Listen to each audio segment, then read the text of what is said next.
Bonsoir, bonsoir, bonjour, c'est Congo News 24. Bande Konanga, comme toujours avant de commencer notre émission, nous disons merci à Dieu. Nous disons merci à nos chers abonnés et téléspectateurs qui nous suivent partout dans le monde et en RDC. Bande Konanga, soyez les bienvenus. À la une, chers téléspectateurs, et Yindi Bandiko. Toko Banda avec dépôt, fin de dépôt de candidature de député et puis affaire dialogue Bandiko. Makamboza minene batu esid batu ba décision et puis de l'autre côté Boko Yoka Ferdinand Kambera zo défendre FCC Petro Yoka Chulumbai sur IDP, sur réaction na affaire dialogue ya basango. Alors, tous à la connecter, peut-être développer une émission là-dessus. Deuxième point chez téléspectateurs. Urgent, suivez les enlèvements bandeko et pillage par RDF M23 Nord Kivu. Donc, président rwandais a comme un problème. Donc, Yaya a ça lâché la occidentaux. Makamoza minen. Alors, on a toujours qu'il y a un troisième point. Pour ça, somme, comme nous avons copié kaka pour match ces bébés now. Troisième point, chers téléspectateurs. Fachi et ses nouvelles unités se préparent pour le départ de Kagame, lâché par l'Occident.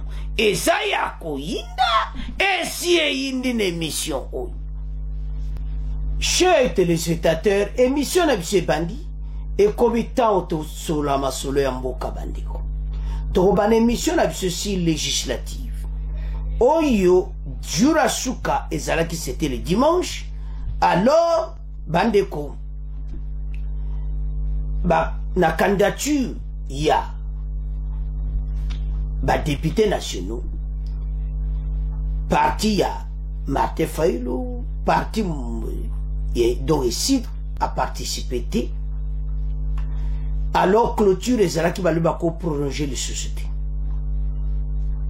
Alors, qu'est-ce qui va se passer maintenant? On va participer à l'Assemblée nationale. Parce que on va participer à la député provincial. Mais tout ça est à peine à peine. Alors, et puis, tu as une réaction sur dialogue. Oyo basango baluba qui tu as une réaction à IDPS. Toyo kapé réaction ya FCC ya ex-président Kabila. Alors, bandeko, parlons un peu ya ba députés nationaux oyo ba candidature ezaki clôturé ce dimanche. Participation ezaki makasi na union sacrée. Na côté bango pena baza influent partout et ba parti politique monsieur peut pas participer qui na bango mais auto yebike ici ba participer qui te ba pese ba condition affichée. Je ne sais pas ce qui après wana et a commencé une discussion. Oh voilà ba tiebisoté et ça devient encore d'autres histoires. Alors bandeko match ça et donc yo kaka et indaki déjà na Kasai oriental 144 bandeko oza ya koyinda. Ah, donc zomona ke participation za makasi après wana ce sont les premiers bagoya ko diso voilà et si dazate mais l'herbe pesa ki bo poser bino zo kufa ka pour me fichier kadi ma pesa bino report fichier koza ali susute odiwa ni kozalati. Alors totanga nini wana ndenge nini le kaki journée wana et puis après tout le cas na réaction il y a IDPS FCC sur makambo à dialogue parce que bango bazolinga pene élection. Avançons. Chers téléspectateurs, fin de dépôt de candidature de député et puis tout rien à faire dialogue réaction IDPS pena FCC législative nationale 144 dossiers réceptionnés au Kasai oriental. Donc bango penza oyo kaka osakana te union sacre. Donc 144, je m'excuse, dossiers réceptionnés. La province du Kasaï oriental a réceptionné ce dimanche 23 juillet 144 dossiers de candidature, dont 25 ceux des femmes aux législatives nationales. Le président du BTR, LC Mbujimaï, a livré ces statistiques aux médias à la clôture de l'opération de dépôt de dossiers. En Mbujimaï, ces candidatures sont affichées sur les listes devant le secrétariat exécutif de la CENI Kasaï oriental, ce qui a expliqué le manque d'engouement, selon lui, à la fermeture du bureau de réception et traitement des candidatures. Il y a BRTC, bureau bandeko, oyo bazo traité ma dossier. Alors, soto otala makambo yo, ndenge za kokende. Batu wana neti, bakatumbi kudu ba poser na bango, ba matata, Délice Sanga, mais le problème est si nde mouto officiellement posé. Après que ça va arriver, oh voilà, biso bache bisote, nous sommes pas partis. Allez ba, makambo bandi ba recommandation et komi boeto ke ne gauche toi. Makambo yango, otozo sepelati.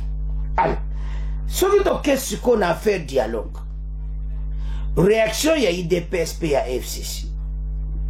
IDPS a lobby que d'abord toko dialoguer na banani le 20 décembre ban o ban wazo tia ba kamna alors que biso ba ken élection abi baza batumo baza 1 alobi Délice Sanga Matata Mponyo Katumbi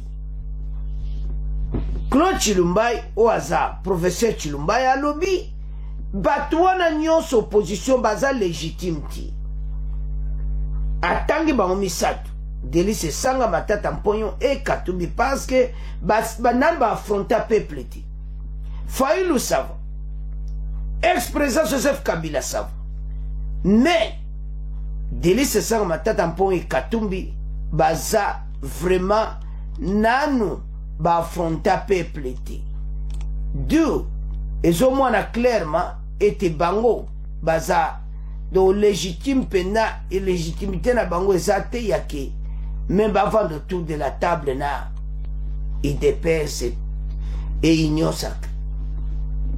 Babosa na makambo wana ba se préparer candidature. Alors, sans plus tarder, toyoka Jean-Claude Chilumbai après toyoka Kambere. Des échecs en termes de ce qu'on a qualifié de glissement et que c'est ce que nous devons désormais corriger. Nous voulons un processus pacifique, inclusif, transparent. C'est ce que nous sommes en train de faire à ce jour. Alors vous parlez d'élections inclusives alors qu'il y a quand même une frange assez importante de la population qui redoute qui redoute un peu ces élections qui auront lieu au mois de décembre 2023. C'est un choix. Moi, je m'assume ici comme IDPS. Ce qu'on nous a reproché depuis que ce processus a commencé, c'était que nous avions l'intention de glisser, nous étions tentés d'offrir et au président de la République et aux autres institutions un peu plus de temps de plus ou de trop par rapport au mandat défini par la Constitution de la République. Nous sommes là en train de démontrer tout le contraire. Et tout ce contraire, c'est que notre disponibilité à participer à ce processus n'est plus à démontrer. D'ailleurs, et même cette opposition qu'on présente comme exclue a démontré qu'elle est prête pour participer à ce processus. Moi, je suis un élu du territoire de Liza. Mes électeurs qui me suivent savent que tout le territoire de Liza, qui a d'abord cette particularité d'avoir un candidat prononcé à la présidence de la République, M. Délice Sanga, est engagé. Lui-même est candidat. Il a déposé sa candidature en bonne et due forme pour participer à ce processus électoral. Notre candidat, c'est dans le Maniema, l'honorable Augustin Matata Mponyo. Il va déposer sa candidature. Moïse Katumbi vous avez fait savoir qu'avec son regroupement ou son parti ensemble pour la République, il participe pleinement à cette élection. Mais que l'on nous dise aujourd'hui que de consulter le peuple souverain, on veut plutôt nous appeler autour d'une table de personnes totalement illégitimes qui n'ont jamais affronté ce peuple, ou soit qui l'ont affronté, qui ont été coupés des fiascos.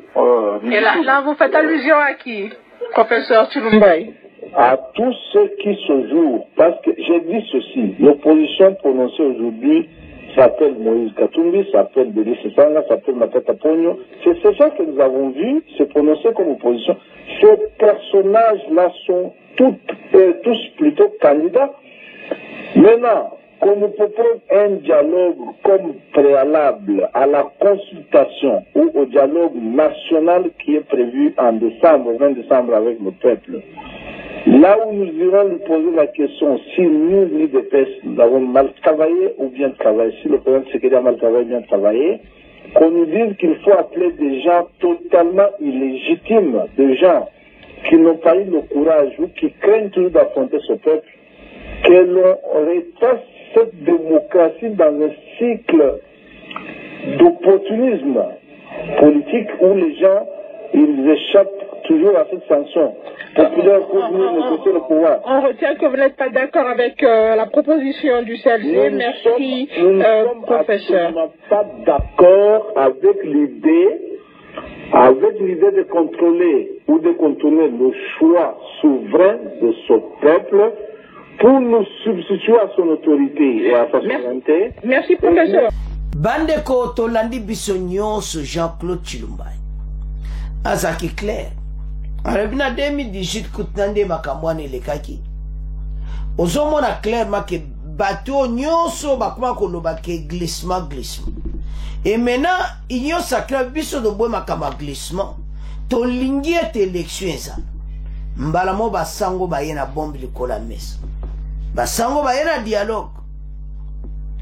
Alors, bango ba accepter yango dialogue mais oyoka réaction à Kambere albi dialogue wane zande bon bazo se comprendre ti. Donc changement de sujet. Bokoyoka e mais ato lo bano a Jean-Claude Chilumba peto ya na Kambere.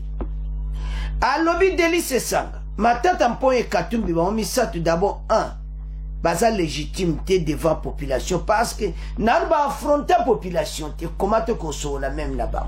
Donc ça ne se fera pas procédure wana mawato. Dans mon attunde oza d'accord te na nina basango boyoki na sukawana. Donc baza d'accord na nino basango basalite. Donc sur ce élection 2023 tokende to tika makamba dialogue abo bien. Mais les boyoka FCC. Ba komi kote ko lobaki donc directement na FCC à ex-président Kabi. Balobi koute biso to boy koute élection te. Biso za besoin ba bon sa seni. To koti que la union sacrée boulevard pour l'été ba maka président bongo et patati patata. Te loba kiam. Que union so bazo loba leto koma ka lera candidature ya présidence au mona bango tu ba ko poser ba candidature. Oh, toko tika bonga boulevard livre te ba batinyo so ba voter ba. Mais tant bazaï koloba. Pini bo pesi ba raison kidi. Bande ko so tala makambo yokina mawa. Alors, c'est le même bango FCC bazaï balobi ke ba bandela seni ba bandela cour constitutionnelle tout ça mais one élection comme en retard. Alors, bandeko toyoka siko Kambere bon après to me ko tala o Chilumba ya lobi no a Kambere to me ko développer ensemble sur makambo ya dialogue. Bandeko avant même to leka na ba réaction tonto lo ba moke sur Cherubin Okinde. Liwana ye bandeko e créer ba makambo ebili. Ndenge bango ba preparaki ba eba eke soki kaka basali kambo oyo mboka ekota mobulu mais mena bazana équation to sali bakamba Cherubin Okinde mais mobulu ezate Voilà, Chérubin Okende a peur de venir pour une élection où il y a bateau, poste, bateau, tout, va créer un désordre comme ça, tout les canaux dialogue et tout ça. Parce que on a communiqué, qui est surtout la mort, il y a Chérubin Okende. Et chose moi, on a que Mboka est un problème, sortir avec Mboka est une crise, il faut battre base autour de la table. Et maintenant, ma kaba Chérubin Okende. Bangomo wa monike. Et là que ça dit. Voilà bandeko. Donc, ça pena propriété. Comme on a dossier oyo. Nandenge makambo oyo. Batio ba meme yango. Soko tali bandeko. Okomona ke. Chérubin Okende. Ba omona ba sango ba zai. Ba le ba poigno sombo ke za na crise. Ba tomba eka na poigna.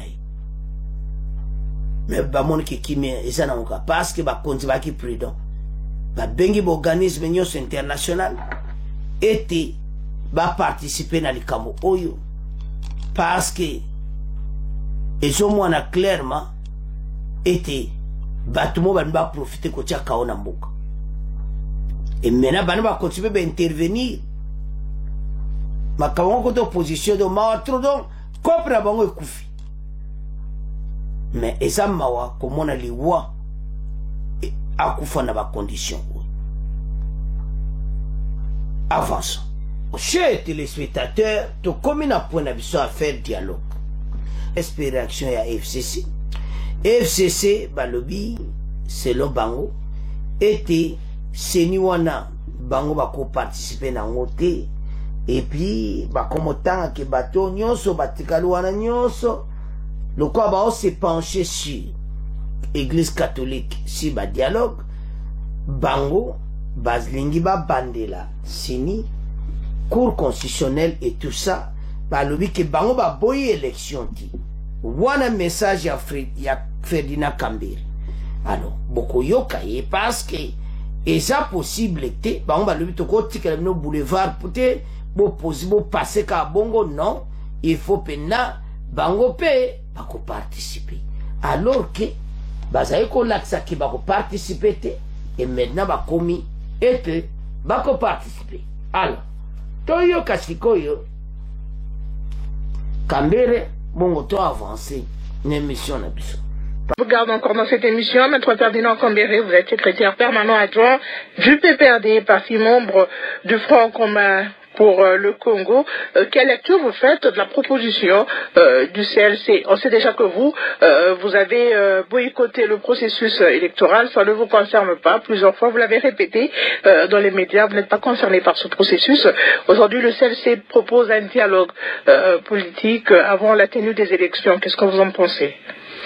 Merci Madame Kelly de nous avoir associés à ce débat de ce soir. J'ai salué la présence de mon frère Christian et ainsi que les autres qui interviennent par téléphone comme Maître Emery Lukombo, Maître Emery ainsi que Maître Chilumbai. Bon, je salue moi d'abord ces communiqués de CLC, parce que j'ai l'impression qu'à l'IDPS, ils ont leur lecture de ce qu'on appelle dialogue. Apparemment, le contenu n'est même pas lu de la même manière. Alors que c'est un communiqué qui est clair. Les pays, là où l'a placé l'IDPS, il n'est pas prêt à aller comme nation aux élections. Tout simplement parce que le processus tronqué à lui-même, sans CENI consensuel, nous l'avons toujours dit, la CENI a quand même une loi qui l'organise. Pour composer le bureau de la CENI, il y a une loi.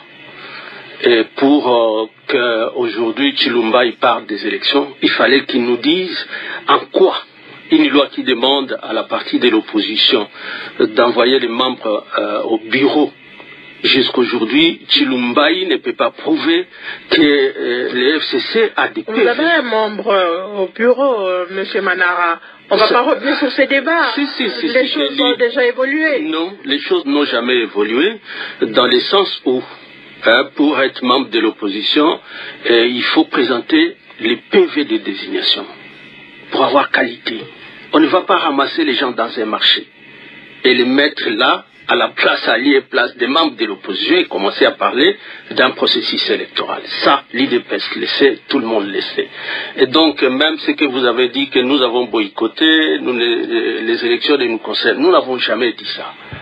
Nous n'avons jamais dit qu'on va laisser un couloir, un boulevard à l'IDPS de jouer un match de compétition comme les élections seul, sans équipe. L'union sacrée, ça se fait où?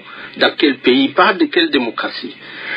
Et mais vous n'êtes pas engagé dans ce processus? Si, on est réellement engagé, on a fait des manifestations, on a fait des déclarations politiques, et s'ils ne veulent pas tenir compte, je crois qu'ils ont un autre pays, ils n'ont pas la RDC comme pays dont on parle. Mais si on parle de la même RDC, alors ils doivent savoir que nous sommes engagés, nous continuons à exiger des élections démocratiques, libres, transparentes et inclusives. Nous continuons à l'exiger, madame.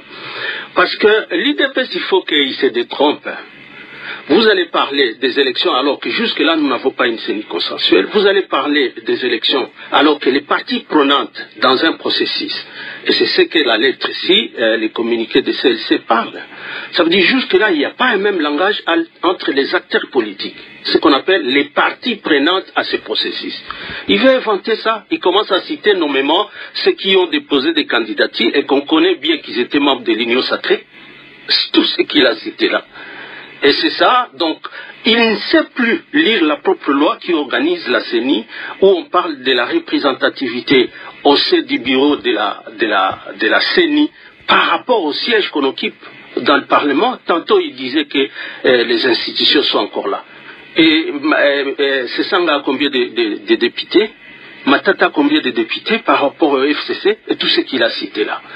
Bandeko Tolandi Ferdinand Kambiri. C'est le bango, balobi non. Bango ba boye élection ti. Bango makama dialogue wana ezate ke o bango dialogue balwaki na sens ke oyoki ne match échange to sala ba consensus to bandila makambo wana nyonso tout ça. Ezate ko to sala neti élection salati. Wana position ya FCC. Donc zo kama lobezo changer na. Donc, tozo monaka ke bako poser na bomba candidature na présidentielle. Ezala ye Martin Fayulu batwana nyonso. To yebite mena. Boba raté à député national. Eko suka ndenge ni.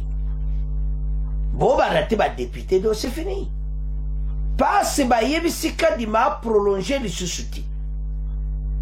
Et maintenant, tozo kenda ba député provinciaux. Soki ba poser pété. Match de Cannes. Après, donc, qu'est-ce qu'on a à Brookmess? Autres ont bien à comme c'est des zones, Brookmess et Sikoyo.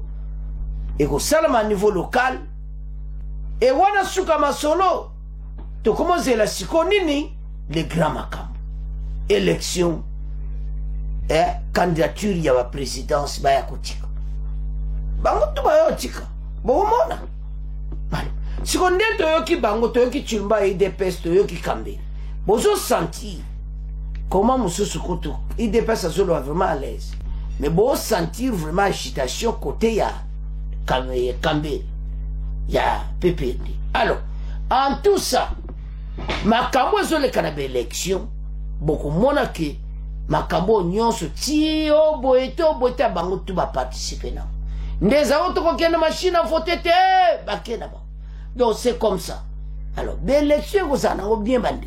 Moulandi, depuis la candidature. Mais belé va poser. Les députés l'Union sacrée bâton ici Assemblée nationale. Et comme yo, ça les cop. Mais bino va poser ma candidature. N'était si d'apposer. C'est que la bango dengue. Mais ça n'a problème. Parce que les Congolais ont besoin. Ba député belé bako kima. Osomona bako tika bango. Et si douane bako tika la ville. Voilà la situation où ils ont les cas. Après bako condamné nini. O awa ba sali beaucoup de ba singa ba mbongo belé pour na poser candidature et tout ça. Alors, bandeko, voilà situation. Il y a députés nationaux, paix, réaction sur Oyo Basango, ba pese message chez Dialogue. Alors, Nancy, tu commences à premier point, tu commences à deuxième point. Chers téléspectateurs, tu commences à deuxième point na biso. Oyo, il y a 1,23. Baza ko enlever batu. Baza ko piller na parc à Virunga. Baza ko piller ba biloko ba ressources ko piller dans na ndenga mamubu. Pourquoi? Baebe ke bazo kende. To esa bino te makambo nde ba konzi ba kenango. Bato oyo baza ko quitter tous les territoires oyo bazali. Par force pe ko sala. Baza oyenga yenga parce que déjà ba place biso kate ERC as jui. Bango ba ko récupérer sous ba place wana ti. ERC au sala remise et reprise na ba SADC et tout ça. Alors en tout ça moral la président rwandais ya kobeba. Et de l'autre côté a commis un problème na Occident. Toujours un troisième point lâché par l'Occident. Ba opposant rwandais ba comme koye pa fachi akamoza minene. Alors maintenant président rwandais eloni ba osala sikoyo pillage ba enlèvement ko bomdo ko passe que mutu so mon kadej ba cop de nyo se kufi. Il n'a plus le choix. Le président rwandais a communiqué ko bebisaka ko panzaka parce ba cop ninga yelaki akomati Goma, bakomati bakoma position que voilà tout ça la dialogue na gouvernement bakom nyose kemai. Donc il est là à comme un problème sérieux. Donc on a enlevé 16 personnes bandeko ce samedi. Basa enlevé bakena bango. Et puis na parc Virunga baza ko pied na ndenga mukete. Donc bazo sala ma campagne encore parce que bande kotala muto azala besoin gaé kotala osala. Aosa makamota. Pourquoi ba commencer à désespoir? Bazana choité prenons ce que nous avons to zwakaka parce kalate to kolekanzila. Makambo zo sila. Ndeto yokaki ambassadeur belge alors qui bangona b'Occident baza ko bongisa et te fa de ça récupérer intégrité territoriale naï. Bango bazo linga bitumba benate mais ba yebiete yaya azana position moko difficile le président rwandais. Oyebi osasa ba cop na Occident cop na okandingo zo kenango match ko baluka. Président rwandais devant un problème sérieux total.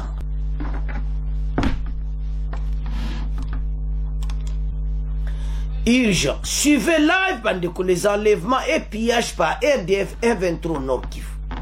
Ces civils au total ont été enlevés dans la journée du samedi 22 juillet 2023 par des hommes armés identifiés aux rebelles du mouvement du 23 mars, un 23 soutenu par les Rwandais. D'après Emembusa Mukanda, un activiste des droits de l'homme basé dans la région, ses habitants sont ceux qui ont jugé de quitter les camps des déplacés de Kanyarushima à cause de leurs conditions de vie difficiles et avaient regagné les zones sous occupation des rebelles dans les groupements de Rukari. À plus de 35 km de la ville touristique de Goma, sur la route nationale numéro 2. Donc, bateau yo, bazaki na kamba déplacé. Balobite, en tout cas, souffrance yo, tozonga na biso, même ba 1,23 ba akona tozonga. Ah! Bande kozamba. Bazonga boy ba enlevé bango. Dans l'entretemps, dans la région de Kichanga, 5 personnes, dont un chef local, demeurent introuvables jusqu'à présent. Et les 1,23 sont pointés du doigt d'être derrière cet enlèvement. Maintenant, va enlever 5 personnes, dont un chef local. Chef coutumier, Bakenaï. Et même Boussa Mukanda qui estime que l'insécurité créée par ces combattants viserait à balkaniser la RDC sous l'œil de l'EAC et la communauté internationale. Il souhaite voir la multiplication des stratégies pour finir cette guerre par le gouvernement. Pour prendre le pouvoir du Rwanda, dans les années 90, les mêmes méthodes ont été appliquées dans la province du nord du Rwanda. Ça a pris 4 ans pour tuer les populations civiles et déstabiliser le pouvoir en place. Et ce sont les mêmes acteurs qui jouent ce film à Rutshuru et pas comme AP123 a indiqué cet activiste des droits de l'homme. Les M23 sont auteurs actuellement de plusieurs violations des droits de l'homme dans les territoires de Rutshuru. Ils parlent de Nyiragongo, Masisi et ont créé les déplacements de milliers de civils qui traversent les calvaires. Dans les camps de déplacés, et bandeko, ezo salamawa. Enlèvement moko kusakana nangote, baza ko terroriser, na kuna na Nyiragongo partout, bandeko, ezamawa. Bazo piller ba ressources. Donc, sozo tala kaka, au moins que président rwandais a commis na suka. Makambo mutu so ase alembi azesu na shwati. Et comme ka oe koya, e na ngaka. Na benda kaba piato piye kaka, et puis to le kanzila. Alors, tout ceci, n'a pas violation à droit de l'homme, n'a pas pillage à ba ressources. Et sa mission au social. Tomeka kolubelea. Bande ko le président rwandais a salaba makambo déjà. A banda bateau yo baza très compliqué. Alors, maintenant, à Komina Souka, position na yezal sundenga zalakiti. Bandeko, quand vous aviez une mission, au coopérer pena bateau, ba coopérer au Occident, au nani, kopo na soko foiré, match ko zongela yo. Pourquoi zo zongela yo? Parce que rapport ya ONU et bouki pena présent rwandais makolo. Et puis, ici, Occident mayeli. La seule solution pour ba se rachida makambo tout yemo ko président rwandais comme un problème o ba lobaka ke yemo ba ko sacrifier que a quitté le pouvoir. C'est ça makambo yo. Tant comme un troisième point pour comprendre pourquoi toujours loba. Alors maintenant méthode de komika kamoko. Qu'on enlève, bah enlever 16 personnes. Oh bah où t'es qui n'a déplacé. Après bah quoi enlever sur 5 personnes na Kichanga. Alors que EAC zawana. Maintenant bah zolu qui sabato bah ke mais EAC yo zawana. Bon, na yemoko EAC a compé en désespoir. Ayebi te bango mandé souci. Bah que ça la remise et reprise. Alors, situation ya est to comprendre nango clair. To yebi que nous étions humiliés déjà. Nandeka bakota ki na Rutshuru. Mais match koubet et ko tourner nango très propre. Ba konzi oyo nde ba sali programme oyo. Bato yo il faut ba quitter. Mais problème yo sabiso ba congolais passe. Bande ko beli ba so continuer ko souffrir à l'est. Les stratégies au gouvernement ndenge kendeki bango mo ba yemine bazo même. Mais puis soit tout seul que peuple a souffrir, bah ça le plus tôt possible. Bah enlèvement ya boy comme on a ba chef Kutimi. Et puis à Kichanga et pas wapi kaka et assez basal. Alors, mutaza ko sauver un peu, c'est parce que les Wazalendo de Baza pena na force ya makasi. Alors, en tout ça, ceux qui t'occupent va Wazalendo officiellement to pesa bango nyos officiel que ça ou bien biloko en kukube comment parce que ça fait mal. Alors, en tout ça, ba Wazalendo bazo boto la mon territoire. Bango pe sou bazo ba récupérer territoire. Donc tout besoin que d'une manière d'une autre donc on va loi que c'est indikaka. Mais le problème qui est là, gouvernement a décision au final. Mais auto ebi. Le président rwandais Zokomana Souka. Ndenga trasaki ba programme les a totalement renversé par les stratégies de son excellence le président Félix Tshisekedi. Tellement que ça renversé a commis na chouati. A kusala nini. Ndenga sawana azoluka tout mais ok na gauche, ok na droite. Occident basi ba yebisi rapport a oni ezana mesa. Toujours sur le loka kusala teto ko bomba yote. président rwandais oni mutabimisi na poisse.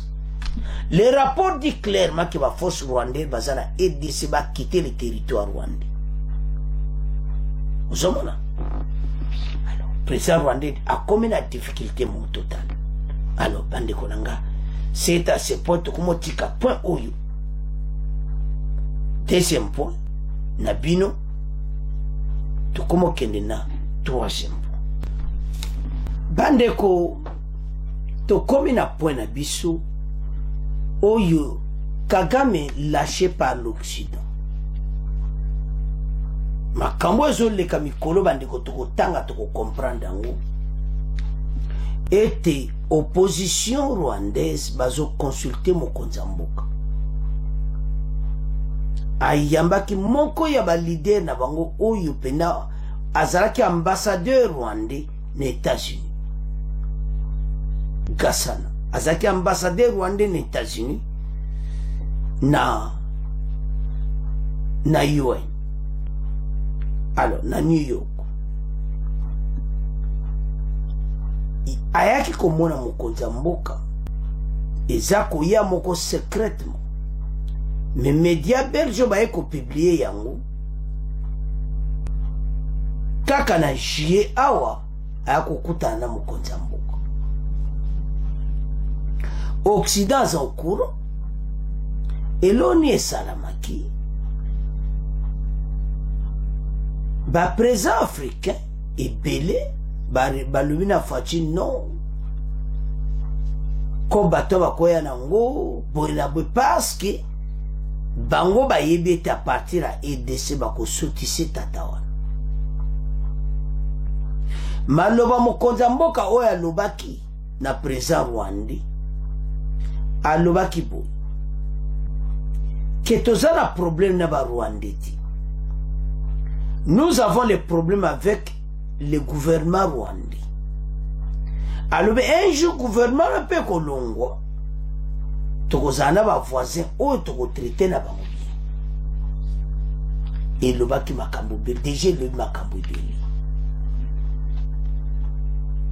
Opposition wana rwandais. Ba senga même réunion na bango ma opposition ba ya ko sala ngona Kinshasa. Bakutana mokonzi mais ba président nyos africain ba telemeli yango ben si fachi akoki jamais ko sola na opposition rwandais wana effectivement fachi anilaki bango balinga baya bango nyos mais moko na mwa yaki liboso okutana e bongo mona e yaki liboso okutana fachi mission na bango ezaka yaya wana apu makambo za minene. Occident mena basi ba lâché. Mais ekozala comment? Ba belge wa média belge mutu ba bimisi ba lobi que guerre est comme inévitable entre la EDC et le Rwanda. Guerre ne ko salama comment? Et ça que président rwandais a kokende. Tant que vous to récupérer l'intégrité territoriale à EDC, le président rwandais a comme un danger. Il y a plusieurs choses qui vont se passer. L'économie rwandaise est quoi à partir? Sauf que tu récupérer l'intégrité territoriale là-dessus. Il y a mis balé. Il y a ba opposant wana nyonso ba kolongola président rwandais. Ba média oyo ba komiki baza koya le nyonso kokuta na fachi secrètement. Chose oyo père koti makase pas président rwandais. Pourquoi Occident permettre fachi yamba opposant wana?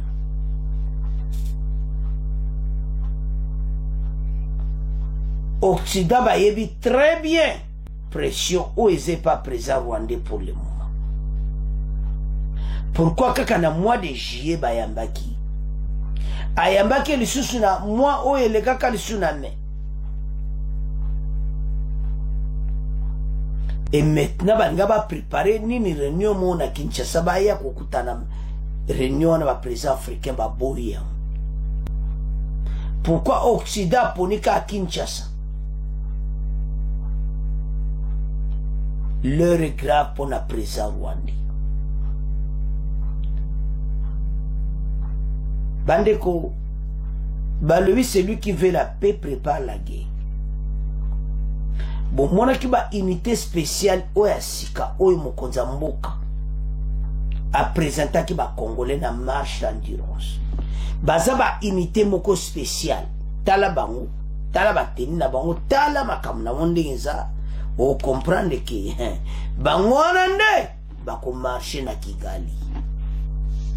Ce qui présent rwandais a eu quitté na mikolo ezoya makamu nyonso bazobongisa. A commis devant un problème. Yambo yoka ki gouvernement belge baloba ki ete bango na ba partenaire nyonso c'est-à-dire Occident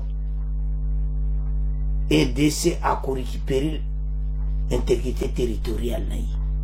Mokonza mboka yoka ki bango. On peut aller en guerre directement. Mais makamu ezobima était peut-être la guerre est inévitable. Les opposants rwandais battent tout à Kinshasa. Pourquoi l'Occident permettrait Total. Fachi et ses nouvelles unités préparent pour le départ de Kagame, lâché par l'Occident. Nebouan Paul Kagame est lâché par l'Occident. Macron a États-Unis Masolo. DRC Tshisekedi met Rwanda dissident Eugène Gassana. Qui est Eugène Gassana? Kamboza Minen. Azalaki ambassadeur ya Rwanda na United Nations, na ONU, na New York. Yaya a comme opposant. Et puis Azaki ancien ambassadeur na Allemagne. Soutien à l'opposition rwandaise. En guise de réponse, au début du mois de décembre, Félix Tshisekedi devant un parterre de représentants de la société civile congolaise a expliqué que le Rwanda n'était pas l'ennemi du Congo, que ce rôle d'adversaire est tenu par le régime de Paul Kagame. Alors, il va Rwanda et des régimes en place. Hollande Bandeko.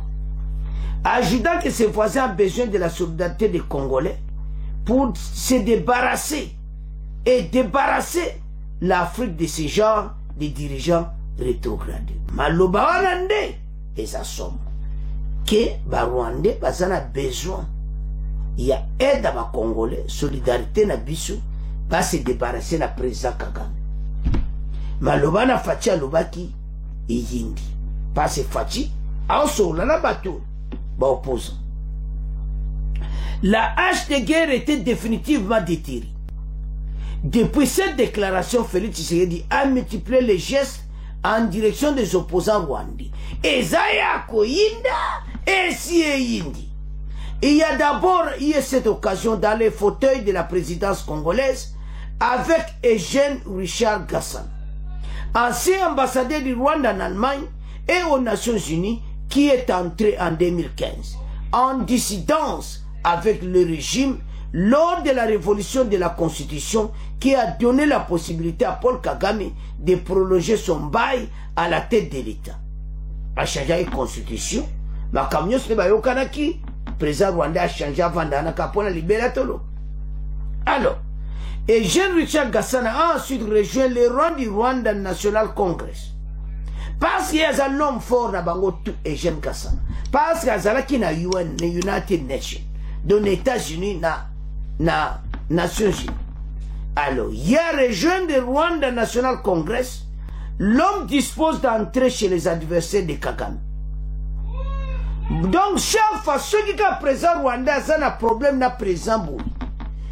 Kaka yé moutakena. Premièrement, ils étaient affichés avec le président ougandais au moment où les tensions étaient en vive entre Kigali et Kampala. Tant Kigali na yé na Ouganda bazaki na ba problème na bango. Yaya mbalamona Ouganda oh na président Museveni Masulu. Au printemps dernier, Kinshasa a évoqué sa volonté d'accueillir une réunion des principaux des mouvements de l'opposition rwandaise. Bon, là, selon plusieurs sources, ces réunions auraient pu tenir au début du mois de juillet dans la capitale kidoise. Donc, il fallait le début à mois oyo. Réunion opposant rwandais Salamanakini. Alerté, plusieurs responsables africains ont envoyé une mise en garde à Félix Tshisekedi sur la dangerosité de ces défis au président rwandais. Alubaki bat atika et mon a été clairement que Fachi a commencé à l'empoler les bouillies pour la kobenga na tatao. Balube ça très dangereux. Alors, Fachi pe Anila Kiyango et qui ont reporté cette première réunion n'attendent pas céder face à cette configuration. Le président congolais semble tenter de jouer la carte de soutien aux opposants rwandais. Une guerre inévitable. Celui qui prépare la guerre, la paix prépare la guerre. Donc, ils préparé paix. Donc, guerre peneza egoya. Un scénario qui fait craindre une nouvelle guerre aujourd'hui, dans ce contexte. La question n'est pas si, mais quand. Indique un diplomate africain qui insiste sur le contenu des 2 derniers rapports des experts des Nations Unies, dont les conclusions ont notamment été reprises dans la dernière déclaration du haut représentant de l'Union européenne. Tout appelle le Rwanda à mettre fin à son soutien au M23. Oyoti le lo Kagame azo saela yangoti. Selon les Européens, l'Occident va monika toshi bamuti. Donc yaya il faut sauter. Mais terrain à bango et comme à Kinshasa. Parce que Fatia Lubaki, la solidarité des Congolais pour se débarrasser et débarrasser l'Afrique de ce genre de dirigeants rétrogrades, comme le président rwandais. Mathieza Mobulu, Gassana, na fauteuil, na présidence a aidé ce Kosolo là, Masolo. Donc, balobi que chaque fois, ne de bakaboza yende, parce qu'il y a rejoint déjà Rwanda National Congress, ou opposition na Rwanda. Donc, le col y a sala ne démocratie. Président Rwanda a un problème sur lui. Bamba se ko pa na bisote ke olongwe na yo 5 ans na yo be mandat na olongwe non yéana ache constitution ba lobi ale opposition ba lobi seul comme kaka yaya a sauté. Et maintenant l'Occident va lâcher. Alors bandeko Média Libre Bruxelles bato ba déclarer maluba oyo makambo za minene Gassana na fauteuil na présidence Masolo na Fachi ezaya nini le départ ya président rwandais ezali César Kanati nde tozomona makambo ezo tourner mal pona ye na ndenga sali biso pasi bandeko makila ba congolais ezo continuer kotanga yaya comme na problème na bato baza sima na ye Paul Kagame lâché par l'Occident tout développé. Chers téléspectateurs, au balubake yindeli président rwandais et puis Fachi Koto ba unité spéciale ya sika bakoti ba unité wana baza formé na RDC auto so benga ba unité spéciale. Donc président rwandais départ na yezo monana makambo eza minene. Alors départ na yezo monana arrivé en Kassana et pas Fachi, ils ont moins clairement yaya oyo il faut batindi kai. So tali dossier au moins clairement été opposition rwandaise ba komi serré na mukonza mboka. Mais réaction ya RDC est claire. Parce que batu oyo basali mbeba mingi na mboka na biso et comme temps oyo opposant oyo parce que ndenge makambo eza pour le moment a komi pena na problème. Donc ezomwana ki kalate yaya akomona makambo na ye. Alors, la déclaration Fachi à Salaka, et ça peut impact dans ma cambonios. Mais là, la question qu'on se pose, pourquoi l'Occident va lâcher président rwandais? Pourquoi l'opposition rwandaise va monter piste dans la ADC? Et pourquoi le président africain va réagir à aussi Fachi Tika? La réunion en Salamana ADC. Après ce conseil, bien pour la les cas pour le moment. Le président rwandais a comme une position de faiblesse. Parce que l'Union a ça qui tourné ma vie. Rapport ya uni est ça qui est clair. Et puis aux représentants, il y a l'Union européenne qui lobby en face. Mais bazoma chaotique. Un 23 ans continue à semer la terreur. Net tout le temps à des impôts. Basa ko enlever bateau. Basa ko boma. Puis là ko na nyonso et ça ko affecter relation ya Occident na président rwandais. Alors, Fachi a comme proche na opposition rwandaise comment. Et c'est Occident yemo mutasali makambwana. Donc situation za pena mobulo. Et parce que Fachi l'a même déclaré quand il y a l'obaka que va président ya bouilli. Un jour tu dois voisin mon côté coopérer n'a bien. Alors qu'il y a un mandat moulay. Et c'est toujours voisin au camp. Départ à président rwandais à camp. Ça peut se faire à n'importe quel moment. Mais loko Fachi a kosa chuté ba réunion kosa manampana bisuti. Mais ba opposant rwandais bazoya kokutana mokoli masolo do makambo tozana ngona ba voisins za matata. Fachi a comme une position de force. Donc il y a ceux qui batiki au Kizaba comme na Fachi mais le baolinga était na position oyo Fachi a reversé bangoto. Ba stratégie mo kozambo ke zaki tellement makasi et bouleversé ma camunions. Na ba omo Union européenne ba comme confondi. Mais ba on soit qu'on a position yonde mutomema ba on ba kopwana yondo oki. Donc président rwandais parce que rapport uni lo ba ki tellement ma bemingi pona yi.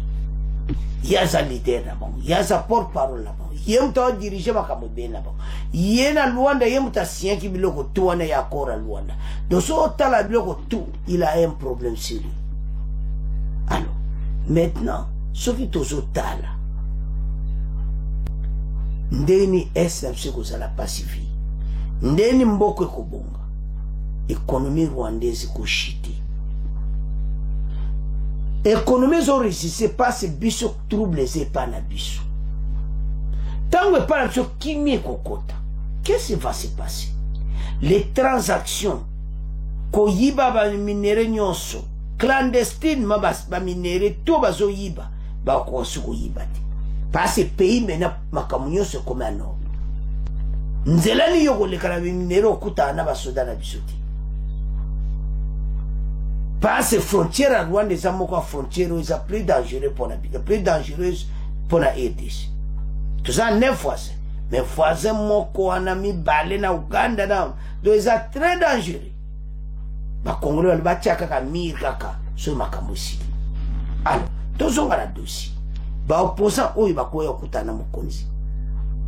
Et puis, arrivé à Sadek, un 23 ans kokali suko sate a kokati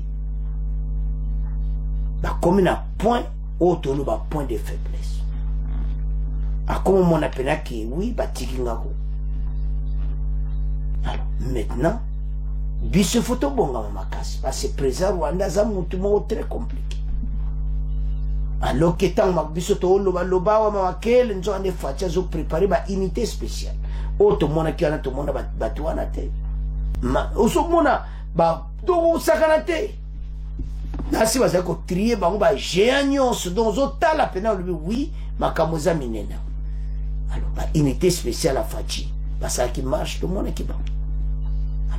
armée monnaie lokola biso un pays voisin yeba ete toza l'éléphant na ba pays belé en Afrique tango njoko atelemaka oyo azalaki lokolo moko akoma kolo nyonso ekoma otambola tous les pieds ezotambola bato bakozala na problème sérieux. Alors président rwandais la peur continue mais na marche sama na Kinshasa akoma pe kobanga azomona ke non bato oyo bakamwe kozala pe na mobulu. Alors l'opposition rwandaise sima ya Faci le départ du président rwandais ezakalati. Alors Occident lâché bandeko nanga tokomo tika ngona bino bo partager exilo bato nyonso batanga bayeba comment kalate ya kosote. C'est à ce point tokomo clôturer mission na biso bo continuer ko partager bo s'abonner massivement. Au revoir, à la prochaine.